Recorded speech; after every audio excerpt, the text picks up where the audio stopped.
সুপ্রিয় দর্শক, আসসালামু আলাইকুম। দেশ ও দেশের বাইরে থেকে যারা আমাদের চ্যানেলে পেজে ভিডিও দেখতেছেন, সবাইকে আমাদের চ্যানেলে স্বাগতম।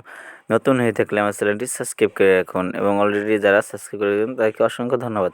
তো আজকে আপনাদের জানিয়ে দেব ফরিদপুর জেলায় বালিয়াগট্টি ও রসুলপুর হাটের পেঁয়াজ দর কত আছে। তো রসুলপুর বাজারে যেটা ভালো মানের পেঁয়াজ সেটা আজ বিক্রি হচ্ছে 41 টাকা করে মন। যেটা ভালো মানের খাবার পেঁয়াজ সেটা আজ বিক্রি হচ্ছে 4100 টাকা করে মন। যেটা মিডিয়াম সাইজের খাবার পেঁয়াজ সেটা আজ বিক্রি হচ্ছে 3800 টাকা করে মন। যেটা মিডিয়াম সাইজের খাবার পেঁয়াজ সেটা আজ বিক্রি হচ্ছে 3800 টাকা করে মন। এবং যেটা নিম্নমানের খাবার পেঁয়াজ সেটা আজ বিক্রি হচ্ছে 3600 টাকা করে মন। যেটা নিম্নমানের ছোটো পেঁয়াজ সেটা বিক্রি হচ্ছে 3600 টাকা করে মন। তো কৃষক ভাইদের প্রতি আমার একটা অনুরোধ, সেটা হচ্ছে আপনারা বাজার স্বাভাবিক রাখবেন এবং আপনাদের ঘরের যত পেঁয়াজ আছে আমদানি করবেন, বাজারে আনবেন। তা না হলে সরকার আইপি ছেড়ে দিবে এবং ভারত থেকে পেঁয়াজ নিয়ে আসবে।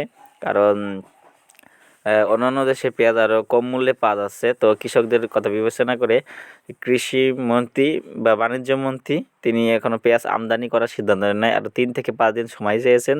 তো পেঁয়াজের দাম স্বাভাবিক রাখতে বা আমদানি এলসি যাতে না আসে অন্য দেশ থেকে, আপনারা বাজারে পেঁয়াজ পরিমাণ মতো আনুন। পেঁয়াজ পরিমাণ মতো আনলে পেঁয়াজের দাম কমবে না, এরকম 4000-এর আশেপাশে থাকবে।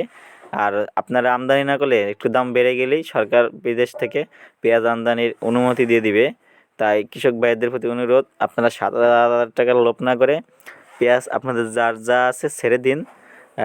দাম স্বাভাবিক থাকুক, 20-25 দিন পরে আপনাদের নতুন পেঁয়াজ উঠে যাবে তখন।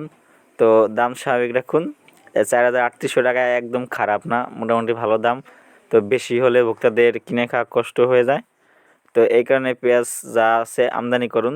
এবং ছোটো বাসনা পেঁয়াজ ওটার দাম কম আছে, কারণ এটা সিজন শেষ। ওইটা 18 থেকে 2200 টাকার মতো আছে। তো ধন্যবাদ সবাইকে। যারা নতুন আমাদের চ্যানেলটি সাবস্ক্রাইব করে রাখুন এবং যারা অলরেডি সাবস্ক্রাইব করেছেন তাদেরকে অসংখ্য ধন্যবাদ। টাটা।